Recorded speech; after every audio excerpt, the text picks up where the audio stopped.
Bueno, pues muy buenas tardes a todos y a todas y muchísimas gracias por haberos conectado. Muchas gracias también a Miguel por haberme pedido que de alguna manera coordinara un poco y pudiera participar en esta presentación, porque yo realmente en este libro que os enseño es este, por si no lo habéis visto, El final de las estaciones, un libro cuya autoría principalmente es de Juan Bordera, Antonio Turiel y Fernando Valladares, aunque luego mencionaré algunas y algunos otros autores, un libro del que he tenido la suerte de hacer el prólogo, ¿no? Y de alguna manera yo lo que voy a hacer es intentar a partir de ese prólogo, bueno, pues dar algunas ideas sobre esta recopilación de artículos que a mí, al igual que El otoño de la civilización, me parece un libro extremadamente útil y súper necesario, ¿no? Yo también recomiendo muchísimo que las personas que no lo conozcáis o no lo tengáis aún, no hayáis accedido a él, lo hagáis, ¿no? En el prólogo que yo escribo parto de decir o de señalar que estamos viviendo. A mí me gusta mucho cómo lo dice Bruno Latour, ¿no? Cuando señala que estamos viviendo un mundo extraño, ¿no? Y me gusta la consideración esa de mundo extraño porque ya no es solamente que nos encontremos ante una evidentísima, aunque haya gente que se empeñe todavía en no mirarla, crisis ecológica y social, una crisis ecosocial, una crisis grave, es decir, donde lo que está en riesgo es nada más y nada menos que la supervivencia de los seres humanos y también del resto del mundo vivo, ¿no?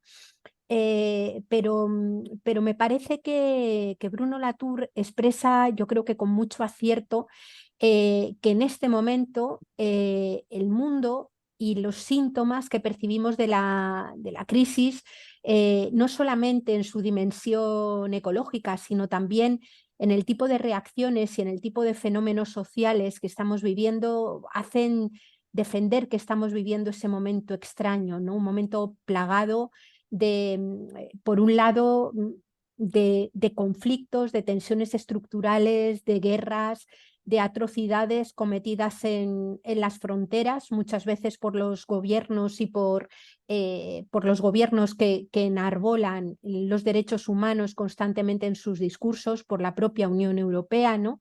Y una crisis donde cada vez escuchamos a más personas hablar de agotamiento, de ansiedad, de tristeza, ¿no? Es ese momento extraño en el que, sin embargo, hemos de tratar de perfilar horizontes de deseo que nos hagan de alguna manera tratar de salir de la situación y de tratar de recomponer pues lazos rotos con la tierra y entre personas, ¿no?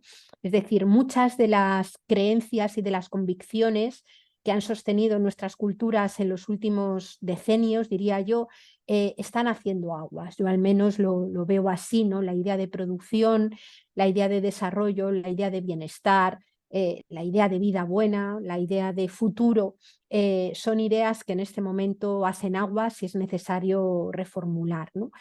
Me gusta también cómo lo plantea Isabel Stengers, una filósofa de la ciencia que a mí me parece extremadamente lúcida, que en su libro En tiempos de catástrofes, que ya publicado en 2017, hablaba y denominaba este momento el de la intrusión de Gaia, ¿no? Ella no se refiere ahí a Gaia como ese superorganismo o esa entidad viva compleja de la que habla, por ejemplo, de Castro, sino que se refiere utiliza la metáfora en este caso de Gaia para referirse a una trama de la vida que ha irrumpido en la vida económica, en la vida política, en la vida cultural, eh, que se ha convertido en un agente, en un importante agente político que se hace presente, pero en un agente político con el que no es posible negociar, con el que no es posible sentarse a tratar de que cambien sus propias condiciones de organización. Es decir, de aquí en adelante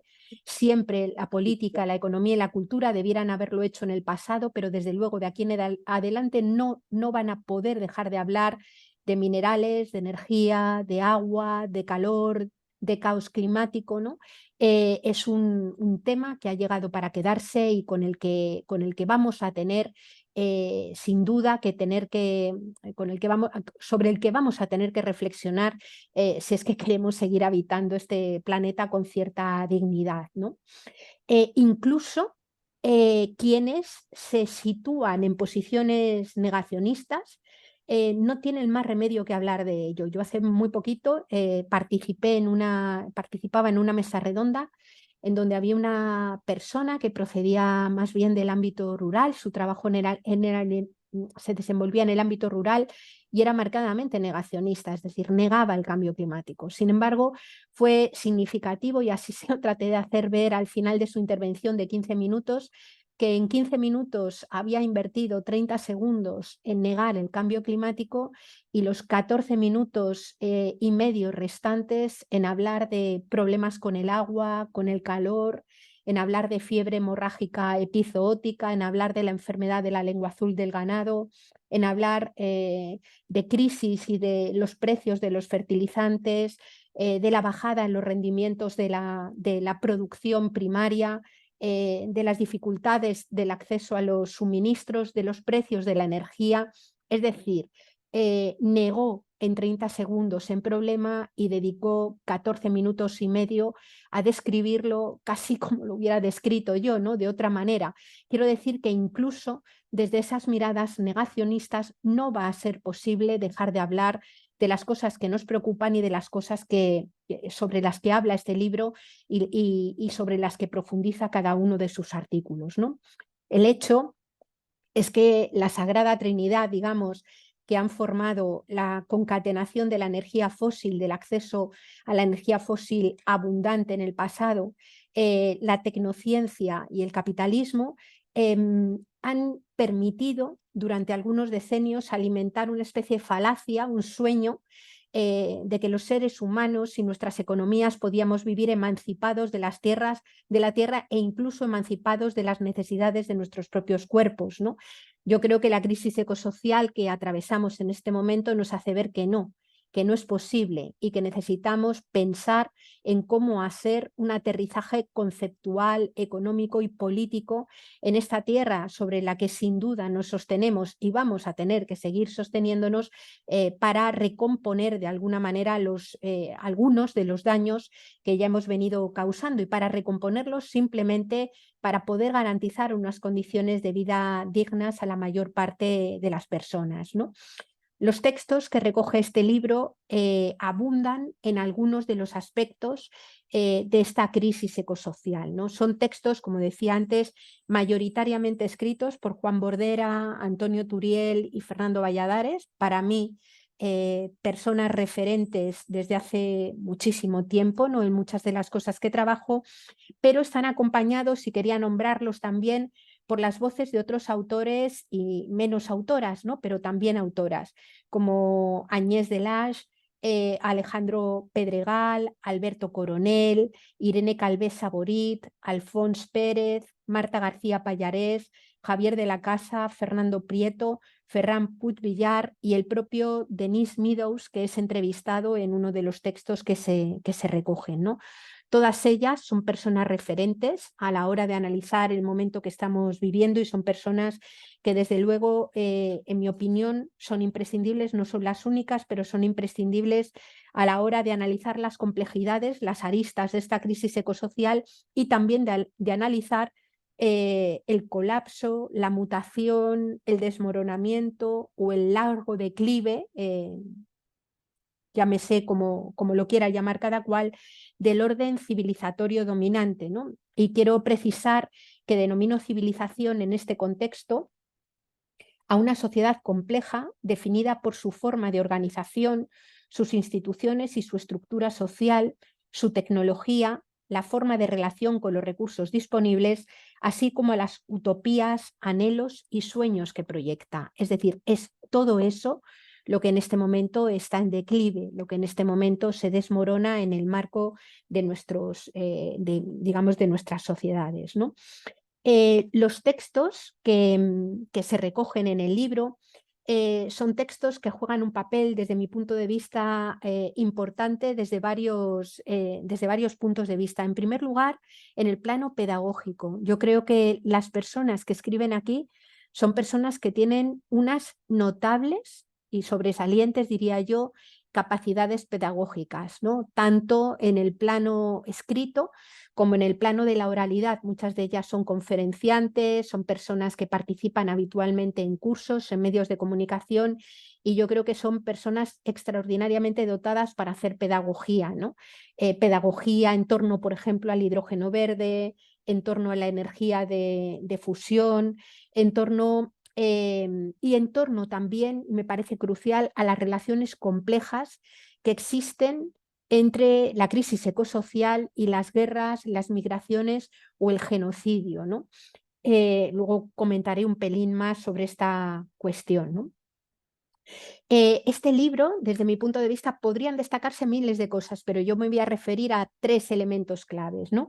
El primero de ellos es que, en general, en todos sus artículos, y la combinación, desde luego, de todos ellos, alerta sobre el desastre, no ya de la crisis ecosocial y de lo que se ha llamado colapso, sino sobre el desastre que puede suponer una gestión capitalista de esa crisis ecosocial, ¿no? Me parece que esto es muy importante señalarlo, ¿no? Porque hay algunos elementos que han llegado para quedarse, ¿no? Por ejemplo, la inevitable contracción de la esfera material de la economía es un hecho. El problema, sobre todo, es si esa contracción de la esfera material de la economía está gestionada de un modo capitalista, ¿no? Y me parece importante señalarlo porque una gestión capitalista de esta crisis no es solamente que vaya a tener efectos en la desposesión, en el despojo, en la precariedad o en el empobrecimiento, digamos, en la falta de garantías de condiciones de existencia de una buena parte de la población, ¿no? Sino que además estamos transitando hacia formas de control social y de coerción que no eran conocidas antes. La tecnología lo posibilita, ¿no? Hacia un estado policial y un estado de vigilancia mundial, ¿no? Hacia lo que William Robinson en su libro Mano Dura ha denominado un fenómeno que se une al de la acumulación por desposesión, de acumulación por represión, donde ya no solamente es que se controlen y se repriman las voces discrepantes o las propuestas políticas, económicas o culturales que pueden, digamos, recomponer y reorientar ese camino que llevamos en este momento, ¿no? Sino que es que el propio conflicto social, la propia represión se convierte en una oportunidad para acumular capital, ¿no? Es decir, el Estado policial se convierte a su vez en una fuente de beneficios y podemos verlo con el negocio, por ejemplo, en las fronteras de venta de dispositivos que permiten el control de los flujos migratorios, o, por ejemplo, el propio negocio de la guerra con una escalada brutal en el militarismo y en la industria bélica, ¿no? O, por ejemplo,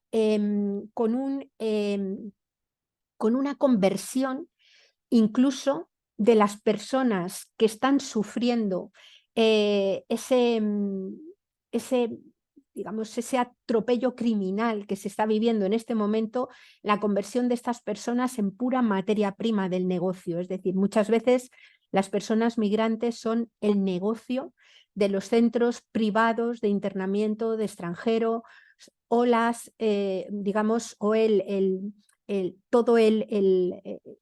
todo un dispositivo, digamos, comercial, todo un dispositivo del capitalismo alrededor de la represión y del control, ¿no?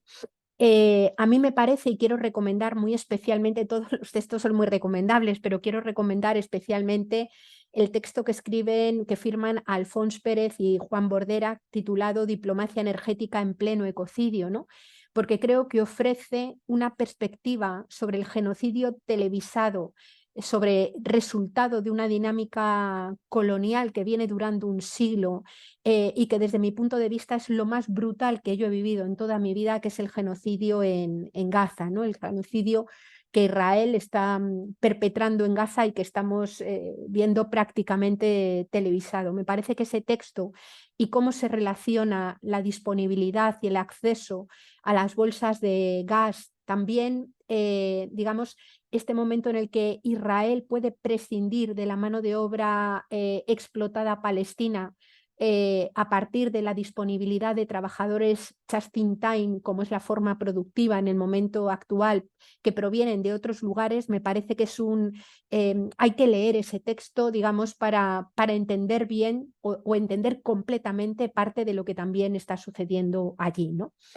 El segundo elemento tiene que ver con la defensa que se hace en los textos sobre la desobediencia y la represión y la lucha contra la represión como un elemento clave, ¿no? Yo creo que cualquiera que haya leído a Juan Bordera sabe que y en general el trabajo de Extinction Rebellion sabe que la desobediencia civil es una de las herramientas básicas. Yo también lo creo, me parece que es una herramienta clave, pero hay que tener en cuenta y alertarnos y organizarnos ante el incremento de la represión que se está viviendo en este momento de desobediencia civil, represión que, como siempre, va acompañada de criminalización, de desprestigio, digamos, y de la persecución a aquellas personas que de alguna manera se organizan, desobedecen y irrumpen, digamos, en el plano cultural, político y mediático, llamando la atención sobre los problemas que tenemos, ¿no? Creo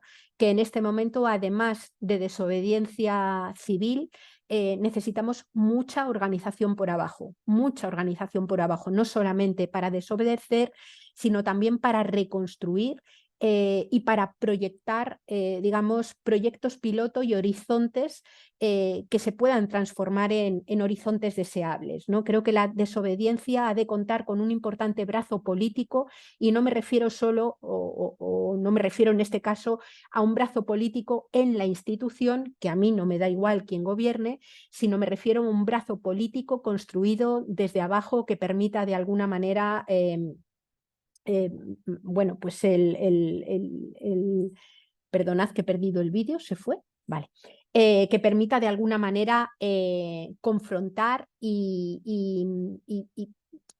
tratar de reconstruir y generar una fuerza y una fuerza suficiente y una masa crítica que permita confrontar, entre otras cosas, esta ultraderecha y estos neofascismos que se están perfilando y están creciendo tanto en todos los lugares, ¿no? Y en el último lugar, quería hablar, este libro hace una evidente apuesta por el decrecimiento, apuesta que yo comparto, ¿no? Y quería simplemente señalar ahí lo importante que me parece entender que el decrecimiento, más que una propuesta ética política, es el contexto material en el que inevitablemente va a transcurrir la vida. Y me parece importante señalarlo porque sabiendo que sí o sí vamos a vivir en un contexto material de contracción, vemos que las propuestas políticas ante el decrecimiento han de tener dos patas claves. La primera de ellas es la garantía de las condiciones de existencia dignas a todas las personas. Ese es un elemento clave, ¿no? Y la segunda de ellas es obviamente la planificación que permita la reducción de las huellas ecológicas, que permita la restauración de ecosistemas claves, que permita de alguna manera recomponer los metabolismos económicos al servicio de la garantía de esas condiciones de existencia para todas las personas. Es decir, la agenda social y la agenda ecológica han de ir de la mano y si no van de la mano, la una y la otra se nos quedarán, desde mi punto de vista, por el camino, ¿no? Es decir, no hay que olvidar que sostener la vida habla también de sostener vidas concretas y por tanto la urgencia es una urgencia de frenar el declive y el desmoronamiento de lo que todavía podamos frenar, pero es también una urgencia en sostener todas y cada una de las vidas, las que se ahogan en el estrecho, las que están sucumbiendo en Gaza y las vidas precarias que se viven ya en muchos lugares de nuestros territorios, ¿no? Termino diciendo que también el libro en uno de sus textos aboga por la necesidad de generar espacios de ensayo y error. Necesitamos muchos espacios de ensayo y error para encontrar y reinventar formas de vivir en común, ¿no? Pero el ensayo y el error necesitan también climas en donde se pueda ensayar y donde una se pueda equivocar sin temor a ser literalmente machacada, ¿no? Lo digo porque en estos contextos de polarización, de tensión y de agresión tan brutal, es difícil poder experimentar, es difícil poder correr el riesgo de exponerse y experimentar. Y por último, por tanto, termino llamando a la necesidad de configurar espacios, los que sean, en donde podamos hablar, tratarnos con confianza, discrepar sin matarnos, ¿no? Y poder generar, por tanto, esos espacios de experimentación.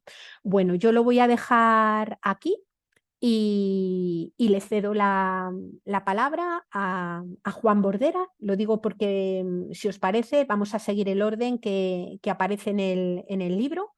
Y por tanto, Juan, tienes la palabra.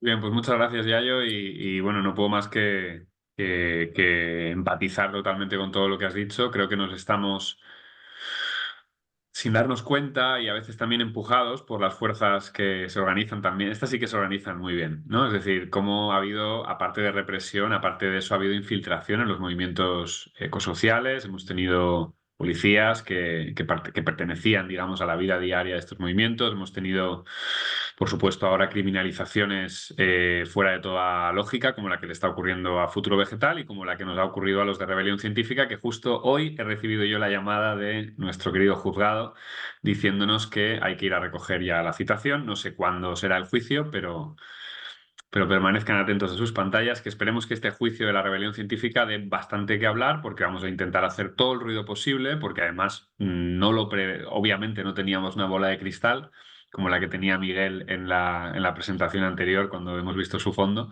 pero el año que está, digamos, viéndonos, acompañándonos en este momento en el cual vamos a tener este juicio, pues promete ser movidito y promete ser calentito. Ya lo estamos viendo, 30 grados en Valencia en enero, 40 grados en México, 40 grados en Argentina, incendios en Chile, una lluvia que como no se había visto nunca en California, que ha caído en un día y medio, y esto viene a acompañar también los fenómenos que ya hemos visto este verano, que nos hablan, que a mí es lo que más me preocupa ya, ¿eh? Es decir, yo siempre he tenido, en las charlas que daba habitualmente antes, ¿no? Con el libro anterior, hablaba de si qué era más preocupante, si la crisis energética o la crisis climática, porque me gustaba saber la reacción de la gente, ¿no? De si había 70 personas, cuántas decían clima o energía.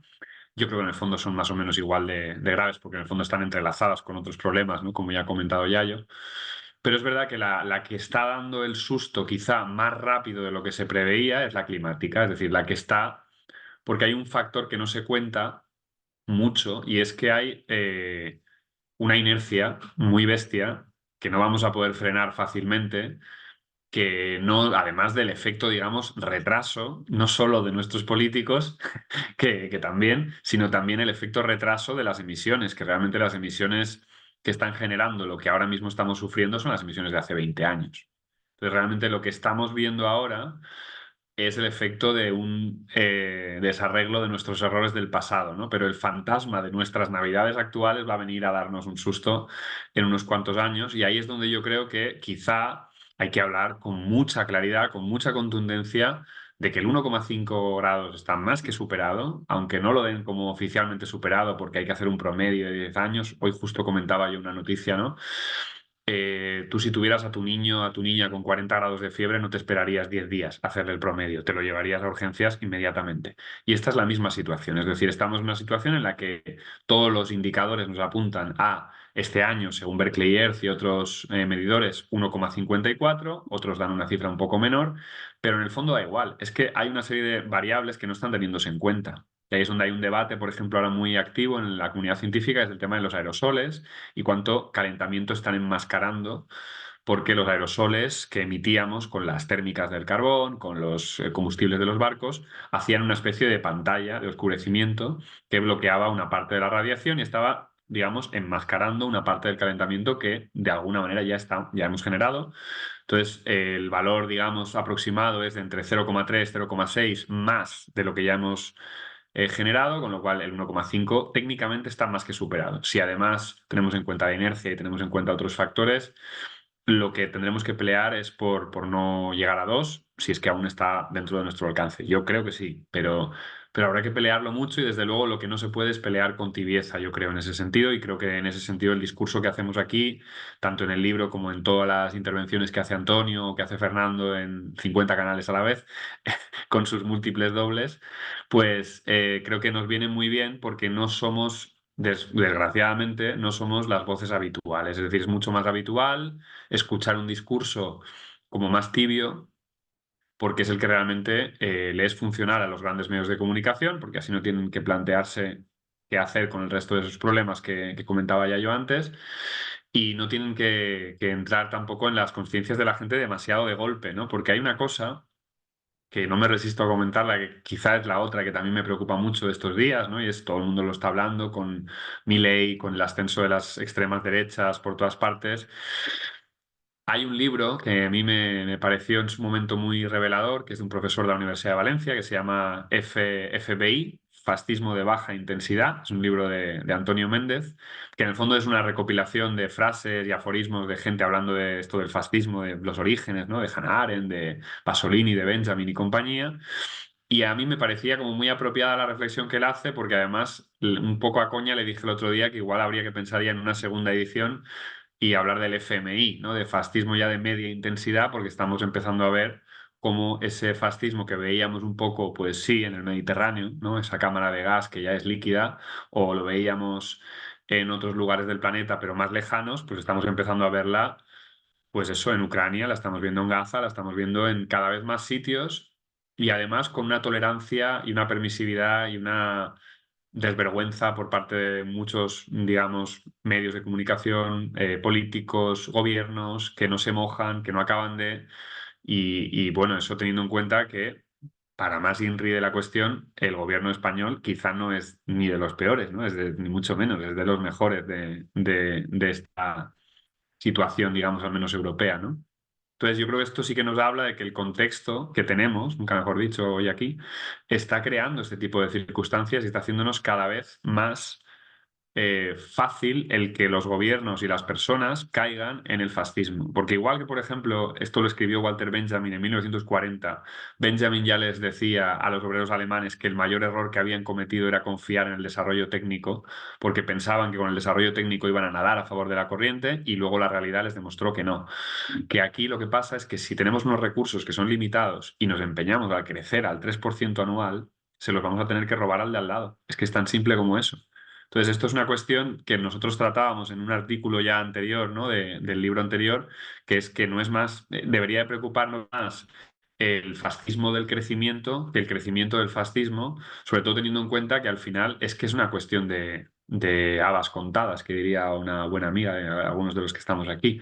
Porque si nos empeñamos en estos planes expansionistas que se tiñen de verde, pero que en el fondo siguen siendo extractivistas, y cambiamos una especie de extractivismo fósil por uno mineral, y seguimos queriendo no asustar demasiado y decir que el crecimiento del 3% es posible, lo que estamos generando es las condiciones para que la gente no pueda reaccionar.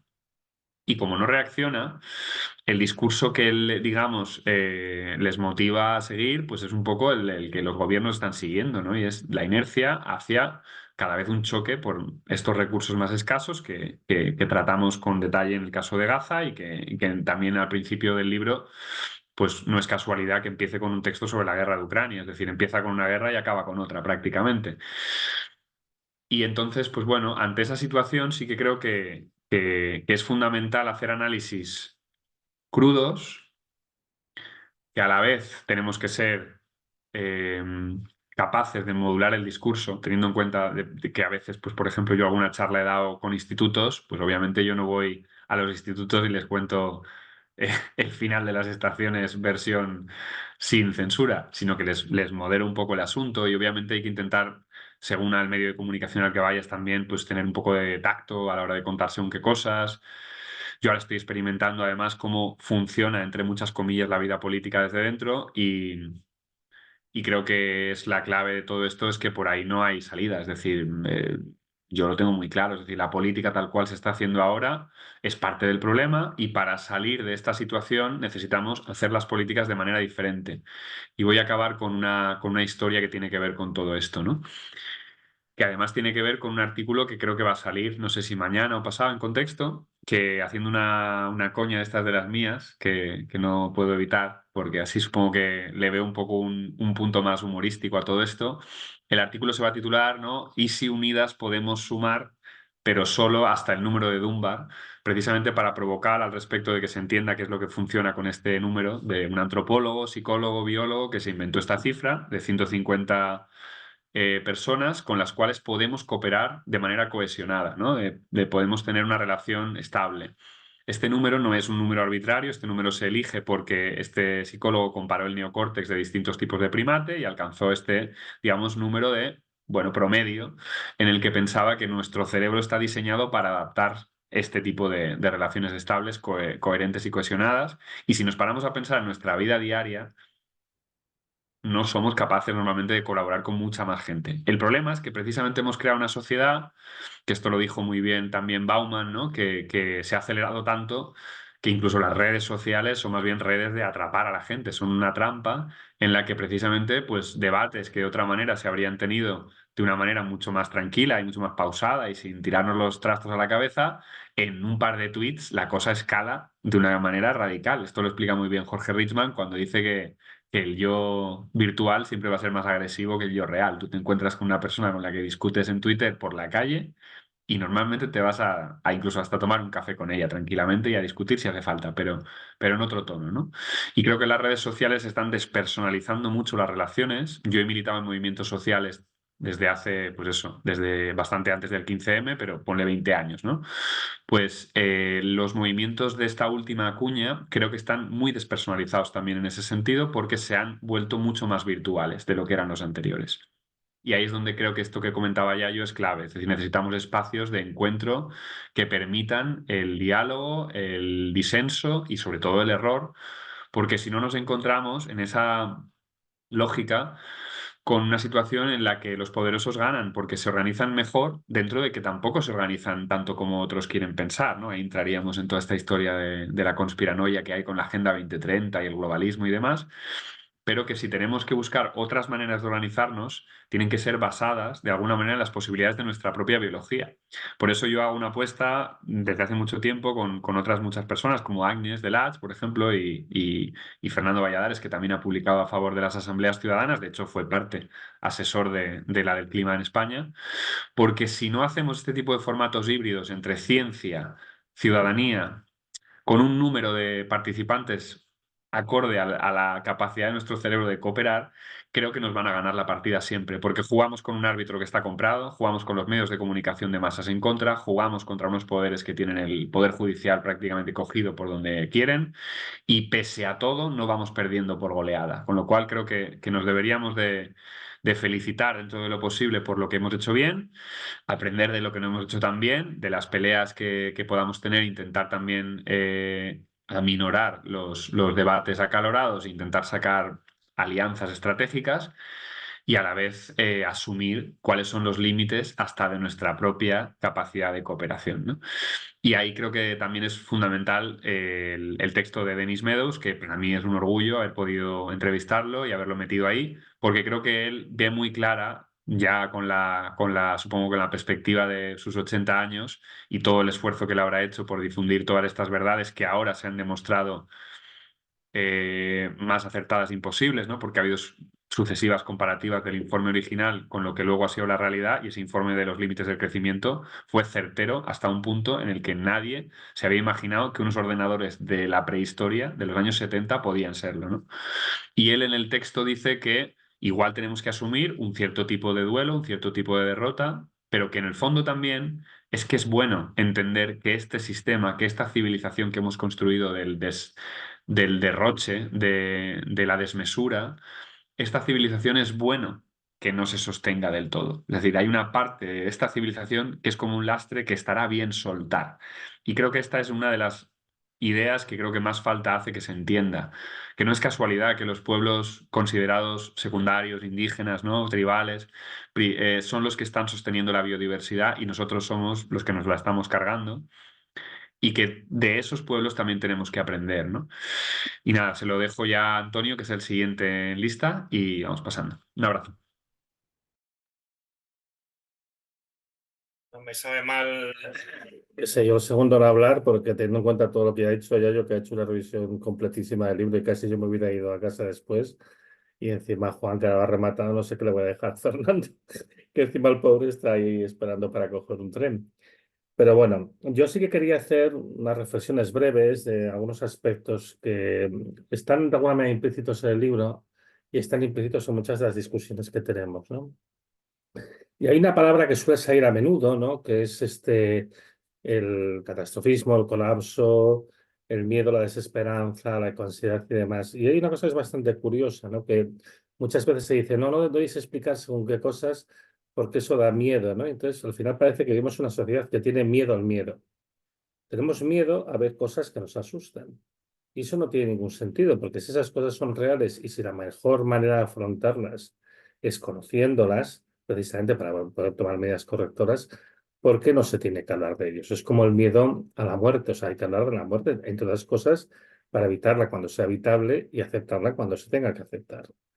Entonces, resulta bastante curioso que el trabajo que se está haciendo aquí, que es combatir pues esa ingenuidad desentendida de todo, ¿no? De todo lo desigual, de superconsumidora, que es lo que necesita el sistema capitalista, no nos engañemos, pues resulta que cualquier cosa que ponga en peligro pues esa indolencia y ese abandono para simplemente consumir, pues se considera algo peligroso. Y además ese es el motivo, no nos engañemos, por el cual pues está pasando lo que está pasando, la persecución de la disidencia a todos los niveles y en particular pues el trabajo que se está haciendo desde la ciencia y de los grupos activistas denunciando la situación en la que estamos, ¿no?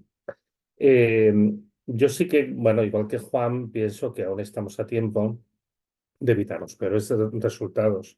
Estamos a tiempo de evitar una catástrofe tanto climática como ecológica, ecosistémica, de contaminación y social, porque al final no nos engañemos, el problema también acaba siendo la catástrofe social, que se puede venir las masacres que se dan en nombre de las razones más estúpidas y espurias y evidentemente la lucha por la posesión de los últimos recursos. Yo creo que estamos a tiempo de conseguir todo eso. Con lo cual, cuando la gente, hay determinada gente que se niega a discutir esto y que no quiere hablar y que no quiere entrar a hacer un razonamiento sobre estos temas, porque por lo menos desde el punto de vista intelectual supongo que se tendría que poder hablar y ver hasta qué punto estamos donde estamos. Estos son los verdaderos catastrofistas, porque esta es la gente que verdaderamente nos está llevando a la catástrofe, aquel que se niega ni siquiera a considerar la posibilidad de evitarla. Y al no quererla evitar, lo que está haciendo es convertirla en inevitable. En el contexto del libro, yo creo que hay varias cosas que yo creo que conviene destacar. Me parece muy importante la cuestión del activismo y además aquí tenemos pues a Fernando y a Juan que bueno, pues que están pagando también en sus carnes el precio, ¿no? de esta actividad, de esta denuncia, de demostrar que no se puede seguir por el mismo camino. Y yo creo que es importante que la ciencia se pronuncie y también muchas veces, bueno, nos preguntamos, a mí me han preguntado, ¿no? ¿Dónde están el resto de compañeros y de compañeras del sector que no vienen a hablar? Y bueno, pues cada uno pues tiene su situación, hay muchas complejidades, hay gente que está en situaciones de precariedad, porque la precariedad de la ciencia pues también es grande. Y sin embargo, a pesar de todo, yo creo que poco a poco la gente se empieza a concienciar y se empieza a movilizar, porque también no lo olvidemos, también hay que vencer muchas barreras culturales, muchos prejuicios aprendidos. No olvidemos que al final, yo siempre digo que el capitalismo no solo es un sistema socioeconómico, es un sistema cultural y de valores también, y detenta la hegemonía del discurso, como dice Jorge Desmantel muchas veces. Y yo creo que es importante darse cuenta de que lo primero que tienes que hacer es combatir esas ideas que tú tienes adquiridas, aprendidas e incuestionadas sobre qué es lo que se puede hacer y qué es lo que es conveniente hacer y qué es lo correcto. Y en ese sentido también veo las nuevas generaciones de científicos y científicas con un espíritu mucho más combativo, con muchas más ganas de intentar hacer cosas para cambiar la situación. Con respecto al tema del clima, sabiendo que Fernando incidirá sobre ello, a mí me gustaría incidir en una cuestión que yo lo he repetido en muchas ocasiones y que a mí es la que más me atormenta. Nos fijamos mucho en la temperatura del aire porque evidentemente es muy preocupante y nos da una idea de cuál es el estado de acumulación de energía del planeta.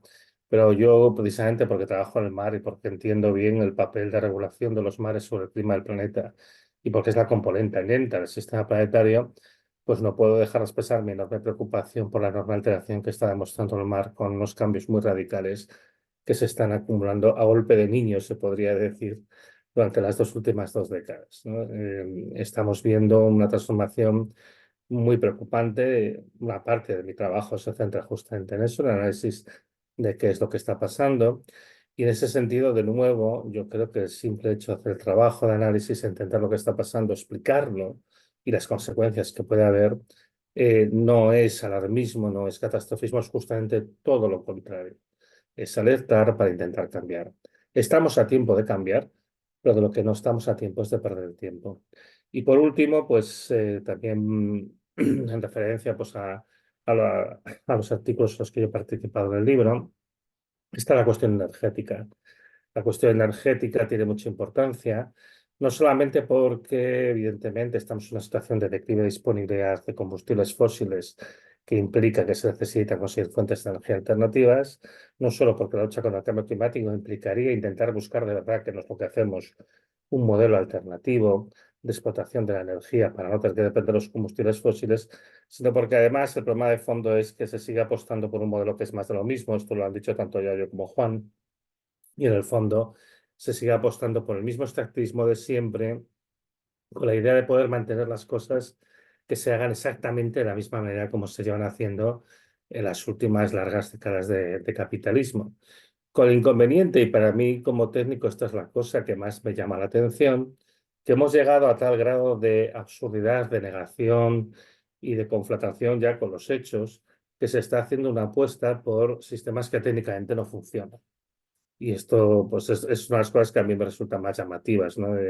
Se está intentando implantar masivamente sistemas de producción eléctrica renovable en una red de alta tensión que ya no tiene mucha más capacidad de absorber, que tiene muchos problemas de gestión de la intermitencia y de otras cuestiones técnicas que tienen que ver con este tipo de producción eléctrica, pero además teniendo en cuenta que tanto en España como en la Unión Europea, como la OCDE en su conjunto, el consumo de electricidad cae porque sobre todo los grandes consumidores eran los industriales, y a medida que los países se desindustrializan, realmente no hay un hueco y las soluciones técnicas que se proponen pues tampoco funcionan a la escala que se pretende, el famoso coche eléctrico y el hidrógeno verde, ¿no? Entonces, es muy curioso que delante además de una discusión técnica en la que se explica por qué estas cosas no funcionan, y no solo eso, sino los embolados en los que estamos metiéndonos, y cualquiera que haya seguido la crisis de Gamesa, a la cual se dedica un capítulo en el libro, pues se da cuenta de hasta qué punto esta locura de intentar apostar por soluciones técnicas que no funcionan te puede llevar a un agujero muy, muy, muy negro, que además va a tener consecuencias no solo sobre el sector de la eólica en este caso, sino también en la necesaria lucha contra el cambio climático, porque la gente va a percibir, cuando vea que se abandonan los generadores y demás, que aquello fue una estafa, que de alguna manera pues quizá lo fue, ciertamente, no sé, no tan más que una estafa, fue algo que se hizo pues con poca previsión y con poca inteligencia, y que de aquí colijan que lo del cambio climático es una estafa, que ya bastantes dosis de negacionismo y problemas tenemos, y en ese sentido más estoy seguro que Fernando le alguna referencia a algunas cosas que se han dicho durante estos días precisamente a raíz de la protesta de los agricultores y el paso atrás horrible que ha dado la Unión Europea en el tema de la restricción de los pesticidas, ¿no? Yo veo, pues, esencialmente un sistema económico desnortado, desorientado, que lucha por mantener las cosas de una manera que no se puede mantener, y no se puede mantener porque simplemente las leyes de la naturaleza, de un planeta que es finito, la biología, la geología, la química, la física, te están diciendo que lo que se pretende hacer es imposible. Y yo no sé en qué momento nosotros perdimos esta desconexión de la Tierra. Esto también lo he dicho muchas veces ya, yo no hay que volver a conectar, hay que volver a reconectar, y en particular con la Tierra. eh, ¿En qué momento perdimos esa conexión, ¿no? Parece que estamos buscando todo el rato conectarnos a la Wi-Fi y no conectarnos a la Tierra, que es lo que al final nos da sustento y nos mantiene vivos. No puede ser que estemos tan absolutamente cegados de pensar que vamos a poder mantener las cosas exactamente igual, porque encontraremos una serie de soluciones tecnomágicas que van a hacer cosas que sabemos que nuestra propia ciencia nos dice que no son posibles. Y en ese sentido, bueno, pues yo creo que es importante abrir un debate amplio, hablar las cosas claramente y empezar a decir las cosas por su nombre. Ya para acabar, hay una cosa que me gustaría mencionar. El libro no se comenta, el libro se habla evidentemente de decrecimiento, pero una cosa que es muy interesante que está pasando con el decrecimiento es lo mucho que se habla últimamente del decrecimiento, particularmente por gente que lo denosta, ¿no? Y entonces eso es bastante significativo. A mí me llamó mucho la atención hace pues, un par de semanas. Salvador Illa, candidato al PSC a la presidencia de la Generalitat de Cataluña, en unas declaraciones que dio en un medio catalán, aparte de proponer su modelo por el que apuesta para el desarrollo económico de Cataluña, que es Juegos Olímpicos de Invierno en un país en el que ya no hay nieve, por hacer una tercera pista, una ampliación de la pista existente del aeropuerto sobre el mar, que puede salir mal, y un casino. Básicamente estas son sus grandes apuestas, pero lo más interesante es, en una situación en la que estamos, de una sequía gravísima, que a mí me preocupa muchísimo porque puede comprometer incluso la viabilidad desde el punto de vista habitacional de esta zona de España, pues él dijo una frase increíble que es: no se puede aprovechar la sequía para intentar imponer el decrecimiento. Digo, oiga, yo no sé quién aprovecha la sequía para nada, pero no sé quién está imponiendo nada. Como mucho se estará proponiendo. ¿Y qué pasa? No se puede proponer. Además, es que esa frase se le puede dar muy fácilmente la vuelta. Es decir, vale, no se puede imponer el decrecimiento, pero sí que se nos puede imponer el crecentismo, ¿no? Esta ideología de que el crecimiento infinito es posible. Entonces, es interesante que, bueno, que poco a poco el debate se va abriendo. Yo creo que la gente en la calle se está empezando a dar cuenta de que hay una gran disfuncionalidad del sistema actual y que es necesario un cambio para evitar que las cosas vayan a peor. Y ya con esto le cedo la palabra a Fernando, que no sé cuánto tiempo le queda, pero espero que lo pueda aprovechar. Hola, ¿qué tal? Buenas noches. Bueno, me queda un ratillo todavía, tengo media hora, 40 minutos tranquilamente. Eh, bueno, es un gustazo estar aquí y además me encanta, casi como terapia de grupo, encontrar cómo tenemos sinergias, cada uno con su narrativa, lógicamente cada uno desde su experiencia, desde su vida personal o profesional, pues aborda problemas y lo maravilloso y lo que nos refuerza y nos debe reforzar en esta terapia de grupo es que convergemos mucho, ¿no? Y lo que nos parece disparatado, nos parece más o menos disparatado a varios, ¿no? Estas frases que ahora has mencionado, Antonio, que creo que se caen por sí mismas, ¿no? Pero a veces hay que como que recurrir a la hemeroteca, volverlas a poner, porque la gente se olvida, ¿no? Como hemos visto, la reciente conexión entre las corridas de toros y la sequía. Son cosas que se nos olvidará porque son tan surrealistas que nuestro cerebro, para volver a otra vez a un estado basal de cierta lógica, tiende a eliminar esas distopías de la razón, ¿no? Y, y bueno, yo habría como tres cosas que me gustaría comentar. Bueno, en primer lugar, volver a decir que ha sido un placer encontrarme en este libro, que Juan Bordera y Contexto son unos maravillosos liantes, que te van liando, que ahora escribes un artículo, que ahora y esto por qué no, y ahora sí, tal. Cuando te quieres dar cuenta, pues has desarrollado un montón de ideas, has pensado en cosas que las tenías un poco en la cabeza y no las habías pasado a papel. Así que es fantástico que se haya hecho finalmente un libro, ¿no? Yo cuando en septiembre del año pasado se hablaba del libro, digo, pero ¿cómo un libro? ¿Pero qué? Pero un libro es una obra tal. Y aquí el Juan y el Contexto, con ayuda de muchos de nosotros y con el material y mucha creatividad, fueron hilvanando un libro que tiene, yo creo que mucha actualidad y que le faltan algunas cosas. Esa es una de las cosas que la voy a dejar como en segundo o tercer lugar. Tengo tres cosas en la cabeza. Mi cabeza no da para mucho más de tres. Mis estudiantes siempre dicen, Fernando lo resuelve todo en ternario, porque el binario es muy dual y muy básico, lo tres ya parece que es algo más, y más de tres mi cerebro directamente no da. La primera cosa es, ¿por qué nos hemos quedado cortos los científicos con esto del cambio climático? Mira que llevábamos tiempo diciéndolo, y quiero decir que la trayectoria climática la teníamos bastante pautada de hace 40 o 50 años, pero el propio Juan lo ha dejado caer, ¿no? Cuando el 2022 y el 2023 se han desplegado con todos esos récords meteorológicos, las temperaturas del mar, hay un montón de cosas que dices, sí, más o menos, pero es que todas están un poco por encima de las previsiones o están en los escenarios más extremos que no se consideraban tan probables, ¿no? Y cuando le doy de vueltas, sobre todo de noche, cuando se apaga todo y la cabeza sigue dando vueltas, ¿por qué no lo hemos visto venir del todo, ¿no? En parte, bueno, la ciencia es muy precavida hasta que no está muy segura de algo, no lo termina de afirmar. En este caso se ve acrecentado por el hecho de la gran responsabilidad. Es muy grave para, digamos, para la sociedad que los científicos digan cosas con grandes implicaciones sociales, económicas, de las que no estén muy seguros. Entonces, eso explica una parte, pero para mí una parte fundamental, y que el libro, la introducción de Yayo, en eso ha sido magistral, es que el cambio climático es mucho más que clima. es que el cambio climático es derechos humanos, es geopolítica, es educación, es sanidad.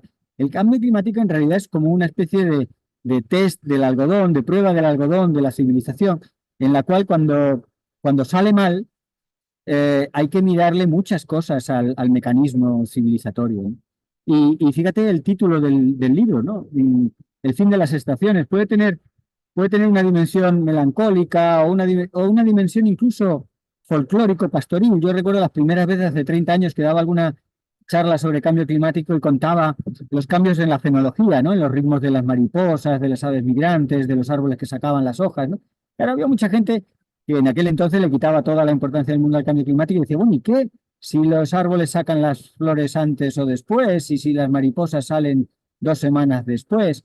No, tuvimos que hilvanar ahí un poco los científicos para convencer de que eso traía desajustes y poder explicar un poco, ¿no? Y entonces la lectura del final de las estaciones, para una persona con poco tiempo y poco sentimiento, pues es un poco, bueno, ¿y qué? Tampoco pasa nada. En las regiones equinocciales la gente vive sin estaciones y no pasa nada, ¿no?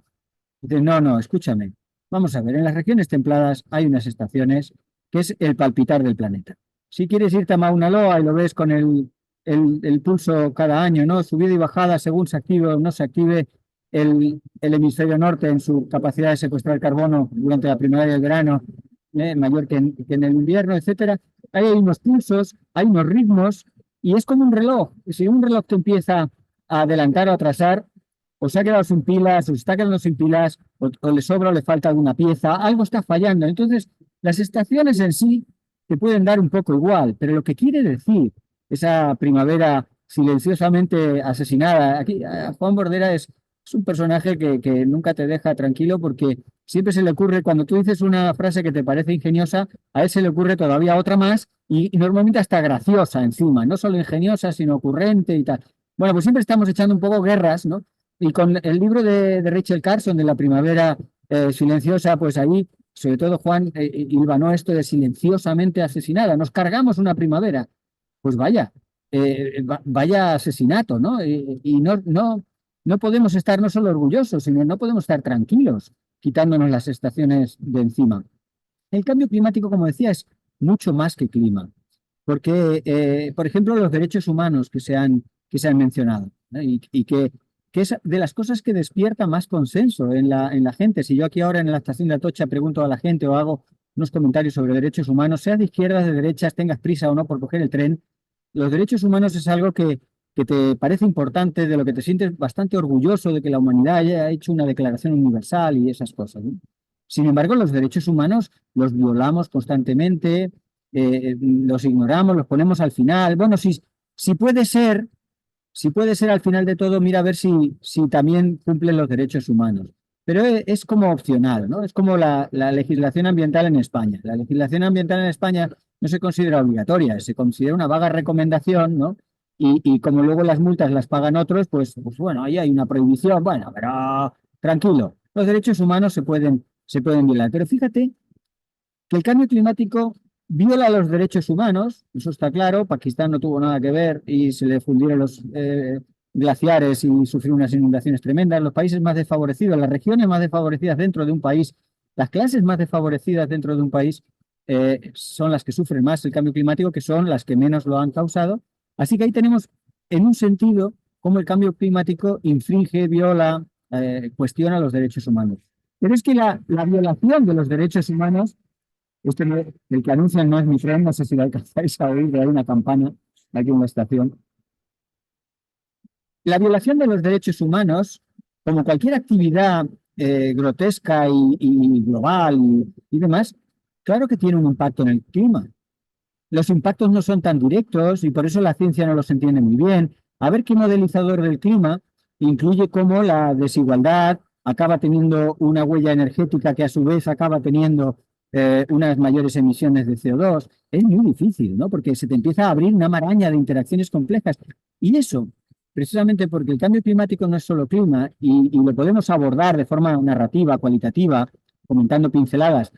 Tenemos que entender que desde el punto de vista de cuantificación, de modelización, de hacer predicciones robustas por parte de la ciencia, es muy difícil, porque además no hay nada más impredecible casi que la voluntad humana, y la voluntad humana es mucho de cambio climático, es afectada y afecta al cambio climático, y hemos estado hablando mucho de eso, ¿no?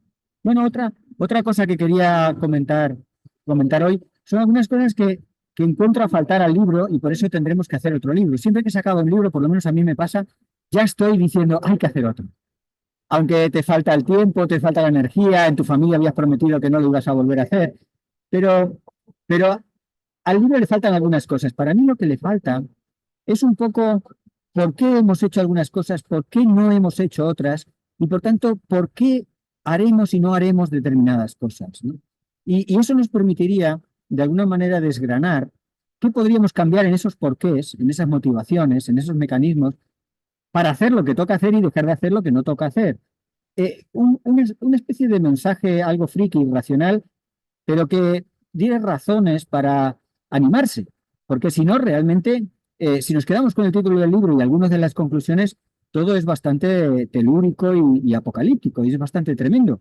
Y no es falso, pero puede tener un contrabalance en aspectos psicológicos, antropológicos, con el número de Dunbar, por ejemplo, con cuestiones que llegas a sonreír de tus limitaciones biológicas, a entender a la especie humana por qué hace y por qué no hace otras cosas. ¿Cómo podríamos de alguna manera jugar con la cultura, las emociones, el arte, pero el humor, ¿no? El sentido del humor. Juan, Antonio, ya la conozco menos, pero yo creo que somos todas personas que de vez en cuando sonreímos y hacemos sonreír, y nos gusta intercalar un poco de humor en cosas que son tremendas. Estamos hablando de gente que muere, de un cambio climático que es terrorífico, pero es que ese humor nos humaniza y también nos permite sobrevivir, ¿no? No digo que el libro tuviera que tener a lo mejor un capítulo de humor, pero sí que hubiera podido tener algunos anexos o algunas partes para el próximo libro, en las cuales nos riamos un poco de nosotros mismos, entendamos cómo caemos una y otra vez, ¿no? Se dice que el ser humano es el único animal que tropieza en todas las piedras varias veces. Bueno, pues reírnos un poco de eso y ver cómo podemos entonces, si eso va a ocurrir, pues quitar piedras, por ejemplo, ¿no? Y no sé, ese enfoque del por qué, ¿no? ¿Por qué hacemos, por qué no hacemos y por qué haríamos, ¿no? ¿Por qué vamos a dejar la comodidad del sofá? Esa pieza de mobiliario a veces infrautilizado por alguno de nosotros, pero que es el epítome de la inacción, ¿no? Tú estás tumbado en tu sofá, no pasa nada, la temperatura de tu casa sigue, Amazon te sigue trayendo las cosas que has ordenado en el ordenador, no pasa realmente nada, a los 4 años te toca levantarte para votar, luego dices que no te representan, pero en realidad no pasa nada, ¿no? ¿Por qué vamos a salir del sofá, ¿no? Y después de la jornada laboral, vamos a meternos en una asamblea ciudadana o vamos a estar en un chat convocado por contexto, oyendo cosas que a veces son un poco duras. ¿Por qué lo vamos a hacer? Más allá de los adictos a estos temas, que somos, por suerte, cada vez más, y por tanto hay esperanzas de que en algún momento cambiemos algo, ¿no? Pues hay que entender un poco las circunstancias variopintas de la gente y el por qué no hacemos cosas. La última cuestión que quería mencionar, porque yo creo que también es interesante dejar algún margen para los que estáis ahí escuchándonos, que podéis hacer alguna pregunta, no sé si a través del chat o no sé Miguel cómo lo habrá pensado hacer, pero sí que sería bueno aprovechar el directo, ¿no? Que muchos de nosotros tenemos cosas enlatadas en vídeos, en YouTube, entrevistas grabadas, programas de televisión. Todo eso es fósil, ¿no? Y ya que hay que abandonar los combustibles fósiles, abandonemos también las peroratas fósiles. Aquí tenemos una en directo y las preguntas estarán bien. Solo hacerme eco un poco de lo que mencionó de pasada Antonio Turiel, lo que estamos viendo estos días del sector primario, del sistema alimentario, de los agricultores y ganaderos, ¿no? Es algo sintomático, patético, y seguramente a Juan se le ocurrirán muchas más palabras esdrújulas que nos hagan, bueno, pues hacer rimas y un poco, en realidad, sobrecogedor. Es tremendo que los que más sufren la contaminación por agroquímicos son los que piden que por favor les dejen seguir usándolo, ¿no? Hemos llegado a un sistema en el que se muere, pide seguir siendo asesinado, ¿no? ¿Y cómo es posible eso? Y además, Úrsula, nuestra querida Úrsula en la Unión Europea, para liberar tensiones, dice, pues venga, vamos a reducir las limitaciones a los agroquímicos y a los pesticidas. O sea, básicamente nuestra querida Úrsula cede a la contaminación, a los disruptores endocrinos, que los propios agricultores y ganaderos enfermen, que nosotros acabemos enfermando también.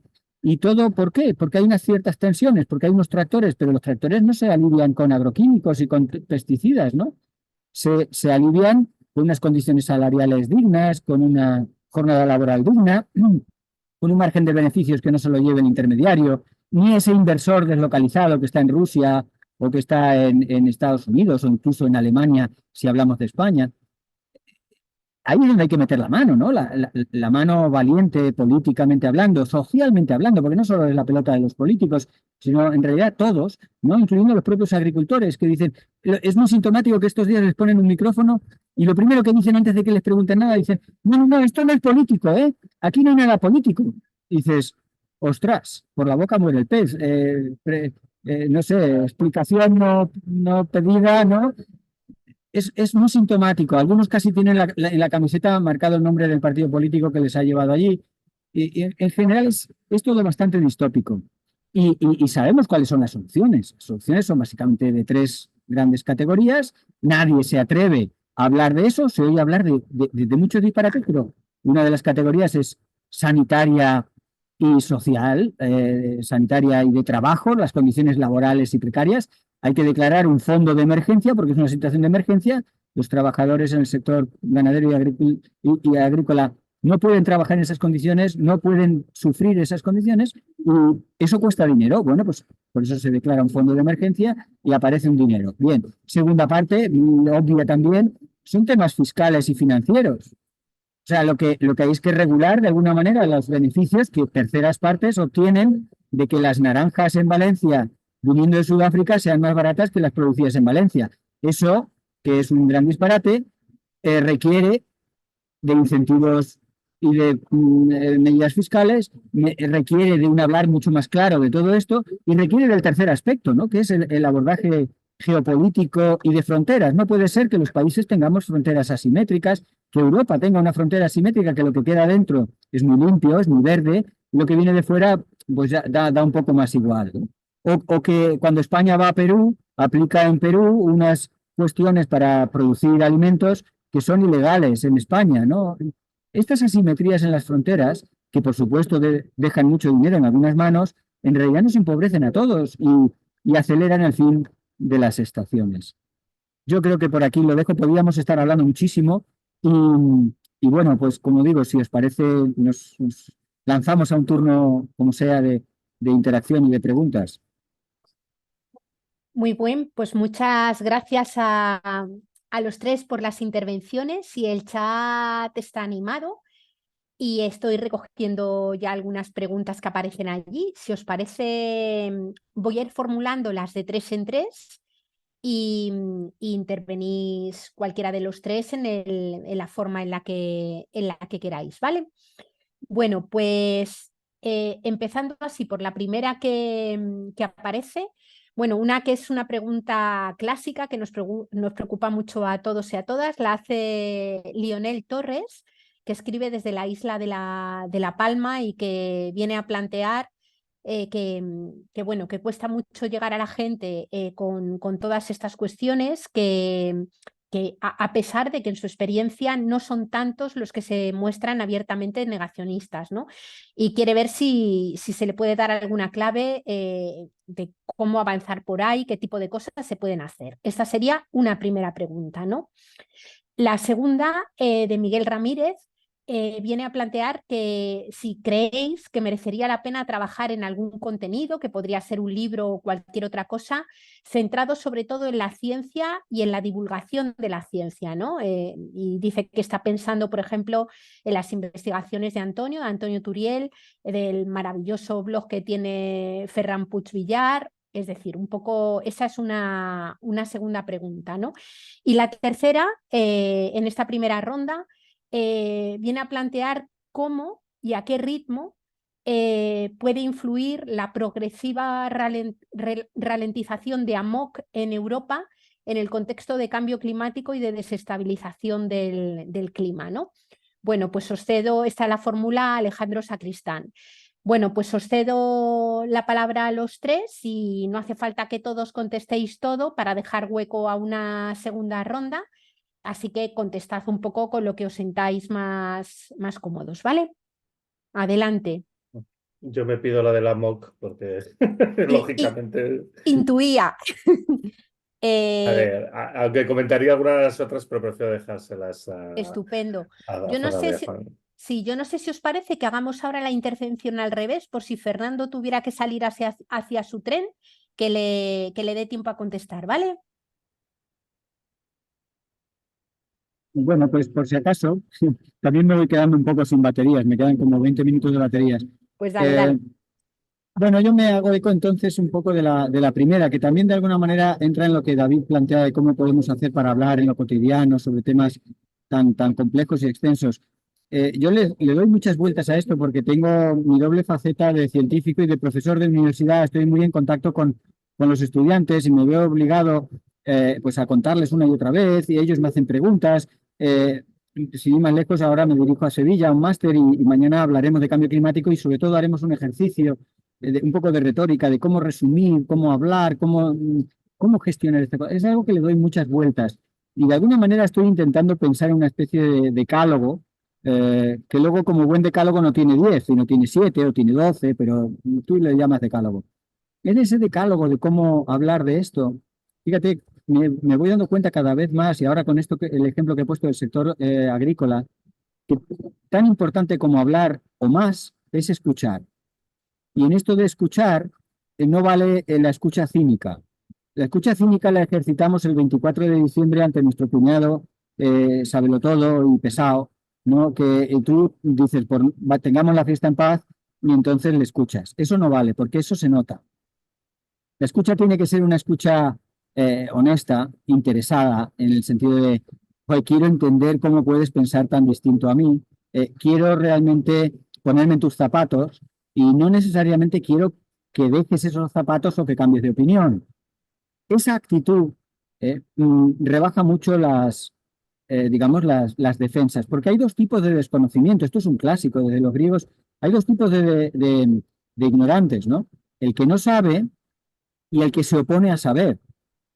Tenemos algunos políticos muy reaccionarios que claramente en un debate notas que no quiere saber, ¿no? Que hace una posición activa para que no sea que le permee el discurso decrecentista, el discurso climático, etcétera, etcétera. Bueno, pues eso se desmonta bastante con una actitud honesta de escucha. Y fíjate, uno piensa, bueno, voy a soltarles el rollo padre de la MOC y del decrecimiento, de los temas así, y en realidad tú sueltas dos palabras, te callas y que la otra persona se vaya posicionando, tiene un efecto de rebajar pues unas actitudes hostiles. Me ha pasado en sede parlamentaria con el grupo de Vox y me ha pasado con algunos vecinos muy tremendos. Con los cuñados no lo he logrado todavía. ¿Queréis tomar otra pregunta? Muy bien. Antonio. Bueno, yo, como he dicho, me quedo con la pregunta de la MOC. A ver, no se puede responder a día de hoy, no tenemos tanto conocimiento. Sabemos que esto ha sucedido en el pasado, me refiero a otras eras geológicas, en particular cuando estaba acabando la anterior glaciación, se interrumpió la MOC por una descarga de agua de deshielo en el río Hudson que interrumpió la corriente termalina y entonces pues se sucedieron un par de milenios de temperaturas muy frías, sobre todo en el hemisferio norte, o sea, un poco como si hubiéramos vuelto a la era glacial. Nosotros lo que sí que podemos saber, esto por ejemplo comenta el profesor Stefan Ramstorff, que es una referencia a nivel europeo en temas relacionados con la MOC, es que algunos de los síntomas que indican un debilitamiento de la MOC, como por ejemplo que se forme una mancha de agua fría en el sur de Groenlandia, se están produciendo en este momento, es verdad, es una cosa que se comprueba, el Cold Block, lo estamos viendo desde el 2014.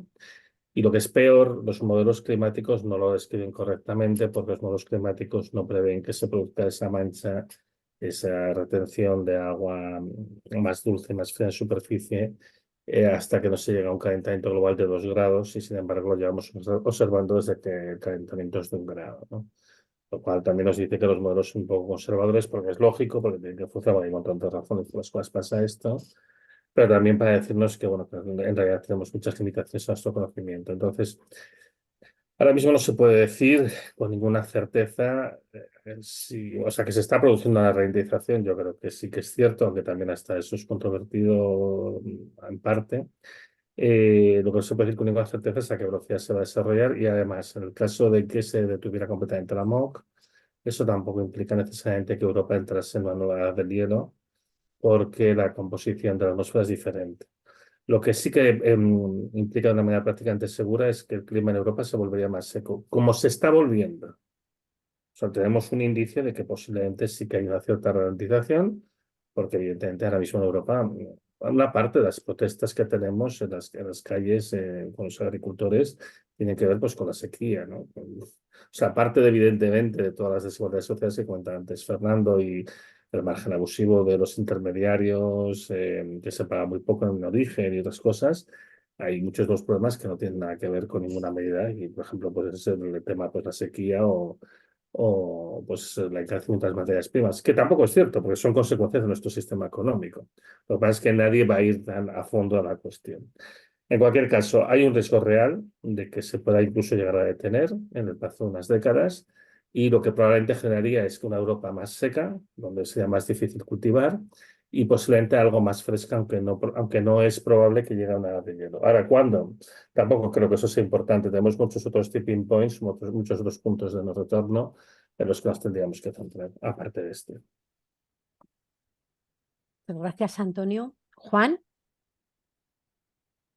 Sí, pues voy a añadir a la pregunta que ha comentado Fernando, de la que preguntaba sobre lo de Ferran, hay una cosa que es curiosa y es que Ferran está haciendo una obra, un opúsculo, una obra maestra, una, bueno, sí, una Biblia literalmente de todo su conocimiento y todo lo que ha ido publicando en el blog, con lo cual habrá novedades en ese sentido.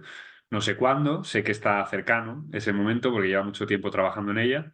Así que esperemos que esa petición se haga realidad pronto. Y luego respecto a la primera, que me parece crucial y que además tiene que ver con otra pregunta que ha salido luego por ahí abajo, y quiero ahondar un poco en lo que ha dicho Fernando también, ¿no?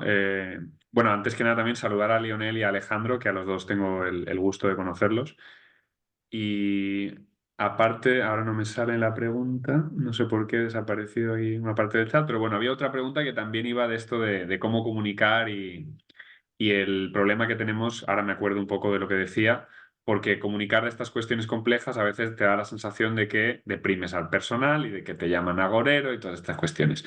Yo creo que ahí, precisamente esta pregunta y la anterior entroncan muy bien porque nos dan una pista y es que nos hemos convertido en adictos a la japicracia que le llaman. Es decir, todo el rato tenemos que estar contando cosas que alegren a la gente, porque si no, no puedes competir con este mundo del entretenimiento 24 horas en 200.000 canales a la vez y 50.000 aplicaciones y 700.000 videojuegos. Entonces tienes que entretener. Y luego está que justo ya, o sea, 150 años antes de que esto ocurriese, o ciento y pico, ya estaba Oscar Wilde diciendo aquello de cuidado cuando le cuentes la verdad a alguien porque intentará matarte.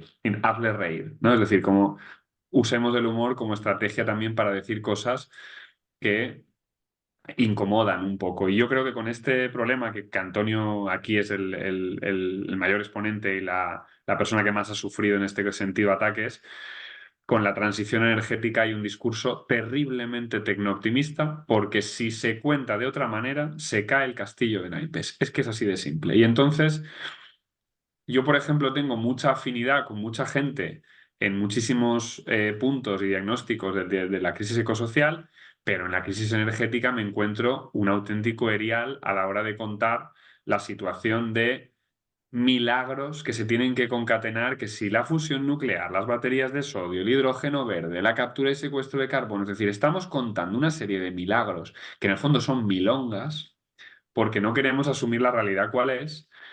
Y el problema que yo le veo es que encajar esas dos problemáticas es muy complejo, porque por un lado tienes que intentar no deprimir al personal y hacerle reír y contarle la cosa para que sea entretenida, pero a la vez tienes que contar la realidad, porque precisamente es justo lo contrario de lo que se está haciendo y es precisamente yo creo que la principal razón de que estemos como estamos. Y es que no ha habido una voluntad real de, pues eso, a las personas que en los años 70, en los años 80 ya hablaban de esta cuestión, Denis Meadows, por supuesto Donella y toda la gente de aquel estudio, toda la gente pues, del ecosocialismo emergente, ¿no? Pienso en Manolo Sacristán, en Fernández Way, en toda esta gente. A esta gente se le tendrían que haber hecho homenajes, se tendrían que haber hecho monumentos, no sé cómo es, porque eran los primeros que se arriesgaron a recibir la lapidación social a la hora de hablar de estas cuestiones y luego han recibido pues un cierto silencio y un cierto vacío, salvo de las pocas personas que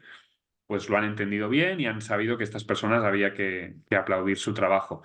Y yo creo que ahora estamos en una situación en la que es verdad que, por supuesto, todo el mundo cometemos errores y se pueden hacer previsiones más acertadas o menos, pero estamos siendo moderados por encima de las posibilidades de cualquiera de asumir cuál es la situación. Entonces, a partir de ahí, una clave es ventana de Overton clásica, es decir, si el mundo tiende hacia la moderación, algunas personas tenemos que ir hacia el otro lado para compensar. Y por eso quizá, pues, de las personas que estamos aquí, solemos pecar de eso, ¿no? Es decir, solemos pecar de ir hacia un lado más atrevido, precisamente para compensar lo que vemos. Y es una inercia muy peligrosa hacia un silencio, ¿no? Por eso lo de la primavera silenciosamente asesinada, que nos va dejando sin estaciones y un matiz más que un matiz, un añadido a lo de la AMOC.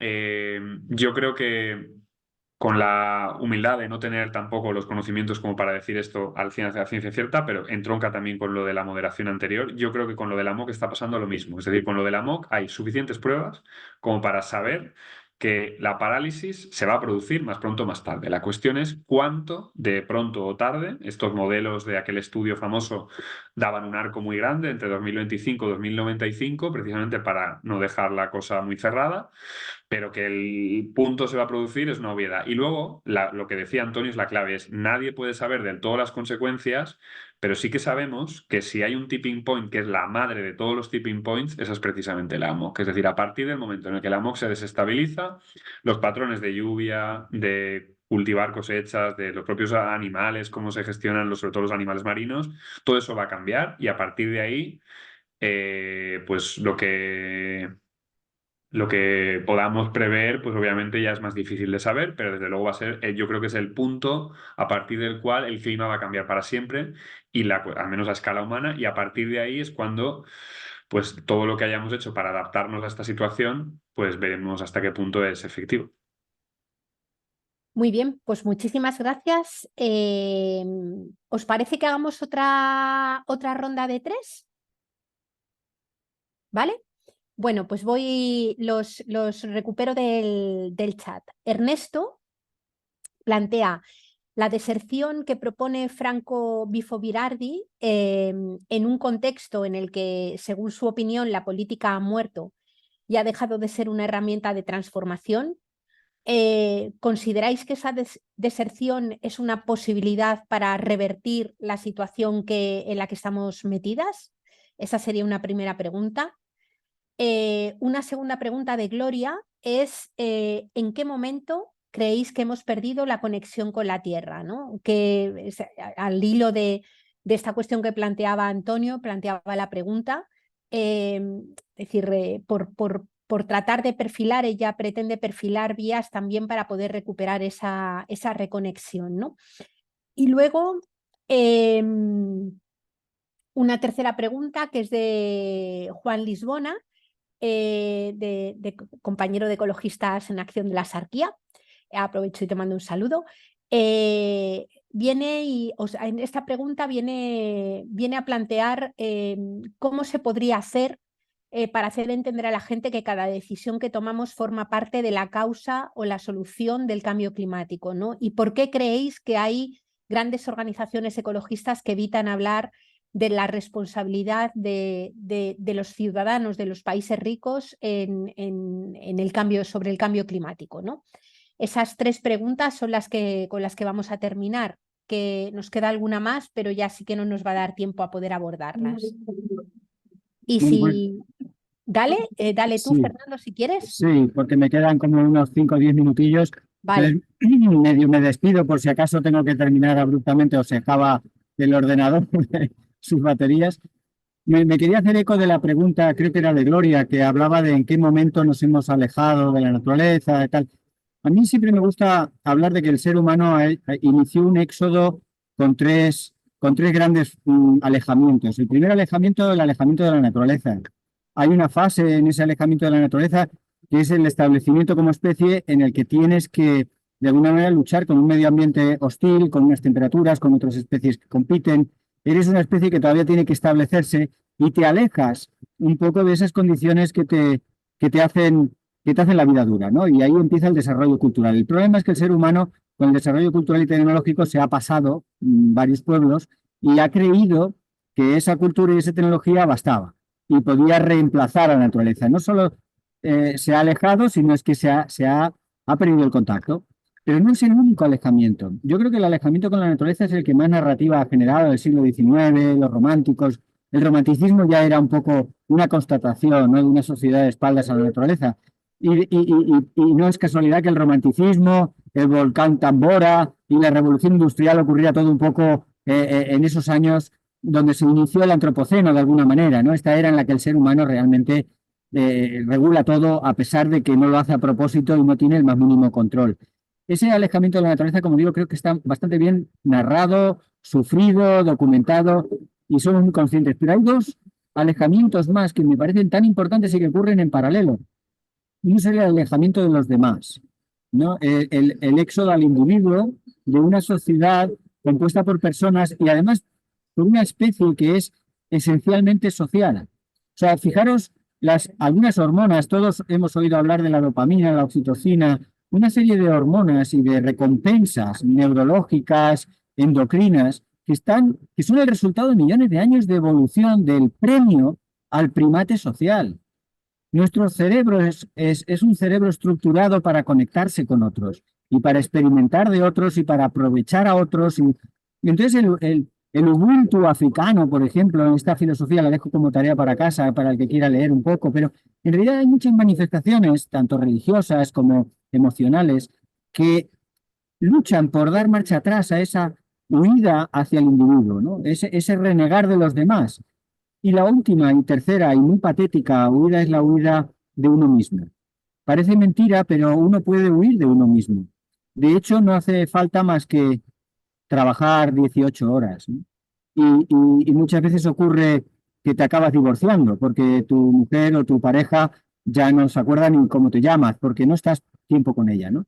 Pero eso es una manifestación. En realidad tú has huido de ti mismo para hacerte frente a ti y tus debilidades, tus imperfecciones, te tienes que reinventar cada poco, tienes que dedicarte un tiempo y ese tiempo, por muchas razones, lo hemos perdido. Y yo creo que esas tres huidas es lo que nos hace enfrentarnos completamente desvalidos a probablemente una de las mayores crisis, por lo menos si lo miramos a escala planetaria, porque nunca hemos sido 8.000 millones de personas enredando con tantos ciclos de la materia y la energía a la vez, ¿no?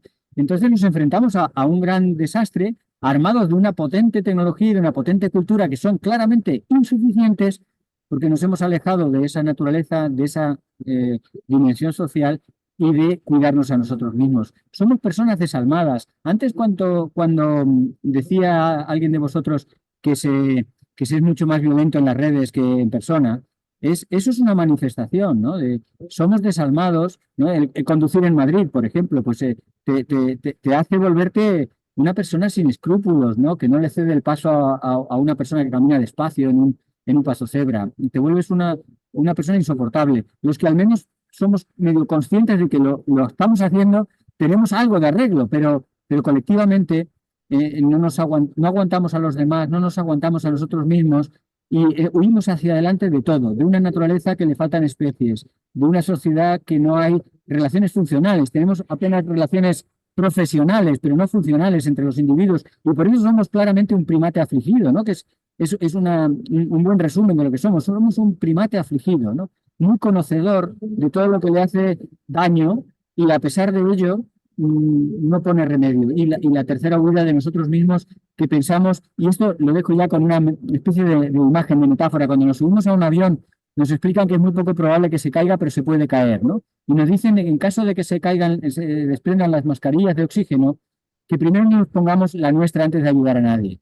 Y eso se nos olvida. Y nos ponemos en colectivos a arreglar el mundo, nos metemos en sociedades altruistas o nos ponemos en el ámbito profesional sin cuidarnos a nosotros mismos. Así que no podemos dejar esos tres ejes porque se interconectan y si no están los tres medianamente saludables, me temo que la crisis climática y en general la crisis ecosocial no vamos a estar a la altura. Y bueno, pues me despido un poco porque me voy quedando ya sin luz, sin tiempo, sin energía, pero ha sido un placer. Os agradezco mucho a todas y todos que hayáis estado este ratito aquí compartiendo preocupaciones y ocupaciones y espero que no sea ni mucho menos la última y que haya más. Un abrazo y un Mu- beso a todos. Un Muchas abrazo. gracias, Fernando. Nos veremos pronto. Antonio, ¿quieres contestar alguna de las preguntas que se han formulado? Sí, sí, yo me quedo, le dejo la política, a Juan, y yo me quedo con la última. Yo hay una cosa que dice que es muy cierta, y es que evidentemente nosotros formamos parte de ese 15%, casi del 10% de la población mundial más rica, que somos enormemente responsables del cambio climático y cómo lo haces entender a la gente que sus decisiones han fomentado el cambio climático. Esto es verdad, pero hay una cosa que también es importante que también tiene que ver con lo que se comentaba antes de cómo hablas y convences a una persona que es negacionista, eh, cómo puedes discutir con ella, cómo él presenta sus argumentos. Y es lo que decía Fernando, hay que hacer una escucha activa, hay que entender los argumentos del otro. La mayor parte de la gente, aunque son conscientes de que el clima se está alterando, porque la gente no es idiota, y la gente lo ve y sabe perfectamente que no es normal tener 30 grados en enero, o que no llevan 3 años como nos pasa en Cataluña. Y también ven otras cosas que se dan cuenta perfectamente por uno de los tiros. El problema es que la gente lo que le sucede es que dicen, bueno, ¿yo qué puedo hacer? Entonces, cuando alguien trabaja 8 o 10 horas al día, pero luego tiene además 4 horas de transporte, etcétera, etcétera, bueno, pues lógicamente ya su vida no da para nada más, ¿no? ¿Cómo se puede conseguir que la gente cambie sus hábitos, que la gente comprende que se involucre dando alternativas? Es que una de las cosas más importantes que tenemos que hacer quizá es plantearnos construir alternativas. Alternativas de todo, alternativas de trabajo, alternativas de ocio, alternativas de consumo. Hay que crear alternativas. Y esto no va a ser sencillo ni va a ser fácil, pero va a ser necesario. Sobre todo además en un momento en el que precisamente por el descenso material, por la escasez de todo, va a ser importante crear ese tipo de alternativas en las cuales la gente pueda suministrarse de alimentos y productos básicos de cualquier tipo, ¿no? Entonces, es a través de esa creación de alternativas, que estas sí que son sostenibles, que se pueden cambiar los hábitos. Y luego, evidentemente, intentar concienciar, pero sin ser un brasas. Yo creo que es muy importante y sobre todo abandonar la idea de superioridad moral sobre el por qué las asociaciones ecologistas evitan hablar de la responsabilidad de los ciudadanos de los países ricos sobre el cambio climático. Bueno, yo no creo que eso sea cierto, yo creo que sí que se habla, pero también es verdad que si uno hace un discurso de un ataque muy frontal, eso genera rechazo y acaba siendo más contraproducente que otra cosa. Pero además no es cierto, sí que se habla mucho del tema de los hábitos y demás. Lo que pasa es que esto también a mí, y ya con esto acabo, me recuerda ir un poco a una reflexión que hacía hace poco, se la ha oído a Antonio de Chábara, que nos ha oído mucho a otra gente, ¿no? Que estamos hablando de la sequía y que no tenemos agua y demás, y estamos diciendo que los ciudadanos, aquí en Cataluña se está repitiendo mucho, hay tenemos que hacer un esfuerzo para ahorrar más agua y demás, cuando ya de hecho ya se consigue tener unos niveles de consumo que, bueno, podrían ser mejores, pero no son tan malos a nivel ciudadano, y lo que no se dice es que el 80% del agua va a los regadíos en un país que es un país de secano. Y luego pues está lo que se consume, por ejemplo, a nivel del turismo, es decir, hay una serie de elefantes de habitación que no se quieren ver. Bueno, pues es verdad que estos hábitos de consumo cambian e influyen, pero tampoco tenemos que olvidar el que se consume, por ejemplo, la mayoría de la energía, ¿no? Y que se consume pues, en ciertas actividades industriales que no son necesariamente por las más interesantes o las más beneficiosas, y lo que hay que hacer también es cambiar el modelo productivo. Y por cierto, yo creo que las cosas se empezarán a torcer con la llegada del capitalismo, ¿eh? Yo creo que la desconexión de la Tierra fundamentalmente es una, porque es lo que le interesa al capitalismo, que estemos desconectados. Todo lo que ha dicho Fernando es cierto, y es una consecuencia, pues eso, de lo que le interesa al capitalismo para vender más, para que no pensemos mucho y consumamos más para cubrir nuestra insatisfacción. Muchas gracias. Y Juan, ¿terminas tú? Venga, pues me toca el marrón de hablar de lo de la deserción política. A mí que ahora no soy el más indicado para hablar de ello, pero yo creo que la cosa está en que el capitalismo, volviendo un poco a lo que comentaba Antonio, que yo ahí haría una apreciación, y es que hay una cosa que sí que hay un debate muy de teoría política, de teoría ecológica casi, ¿no? De capitaloceno, antropoceno, si es verdad que es más culpa del antropocentrismo, si es más culpa del capitalismo. Yo creo que el debate es un poco falaz por una cosa, y es que sí, el capitalismo, digamos, que ha acelerado todos estos procesos, pero Antonio y yo lo hemos comentado en muchos textos y hemos hablado 20 veces, no hay 26 civilizaciones que han colapsado antes que la nuestra y no eran capitalistas. Es decir, que el proceso viene de antes y que viene de otros motivos que sí que tienen que ver también un poco con lo que comentaba Fernando, ¿no? Y a saber con qué más, ¿no? Y que en el fondo también tienen que ver con esto que un poco para cierre, el tema de la gran deserción yo lo veo peligroso por una cosa, y es que al final creo que nos vuelve a situar en un marco conceptual que viene precisamente del problema, y es la solución no va a ser individual. La gran deserción de los individuos no va a solucionar un problema que es precisamente provocado por el individualismo de este capitalismo voraz y suicida. Yo creo que la gran organización sería, ¿no? Lo que un poco, comentando un poco lo que decía ya yo al principio, sería mucho más necesaria, y es cómo buscamos maneras de organizarnos para que precisamente esa política que está corrompida hasta el tuétano pueda volver a representar un poco a los intereses de la gente y no a los de las corporaciones. Cómo hacemos que esos movimientos sociales no se vean atrapados por las trampas de las redes sociales, por las infiltraciones policiales y por la presión judicial. Y luego además está el meollo, que seguro que Miguel podría hacer una buena tesis doctoral sobre el asunto, de la corrupción de los medios de comunicación, que en el fondo es quizá el mayor de los problemas. Porque si la gente no sabe cuál es la problemática que hay y se gastan tanto dinero precisamente en desinformar, es porque ahí hay un poder muy real. Es decir, que no es casualidad que empresas que son deficitarias absolutamente reciban una cantidad ingente de subvenciones y de financiación, porque lo que producen no es beneficio económico, producen otro tipo de cosa que es aún más rentable, ¿no? Y es pues ese idioceno que decía nuestra amiga Ana Campos. Así que nada. Muy bien, pues muchísimas gracias a todos y a todas. Quedan miles de cosas en el tintero. Podríamos hablar también de las interpretaciones y las valoraciones que se hace de esa desconexión desde las perspectivas ecofeministas, que son también bien interesantes, pero ya hemos más o menos agotado el tiempo que teníamos previsto, así que está muy bien también que se queden cosas por resolver. Yo le voy a ceder la palabra un minuto a Miguel, por si quiere hacer el chimpún de este acto. No sin antes recordaros que para quienes podáis y estéis en Madrid, el día 9 a las 5:30 de la tarde en La Maliciosa volvemos a hablar de este libro y estaremos algunas de las personas que hemos participado hoy aquí. Así que nada, un abrazo muy grande a todos y a todas. Muchas gracias por haber estado y Miguel, si quieres tú cerrar.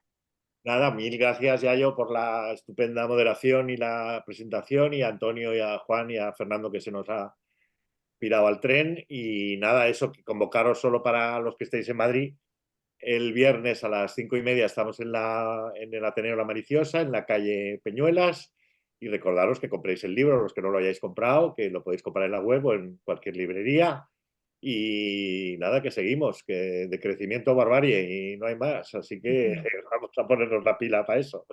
Y mil gracias a todos, un abrazo fuerte. Un abrazo. Un abrazo grande, chao. Chao. Gracias.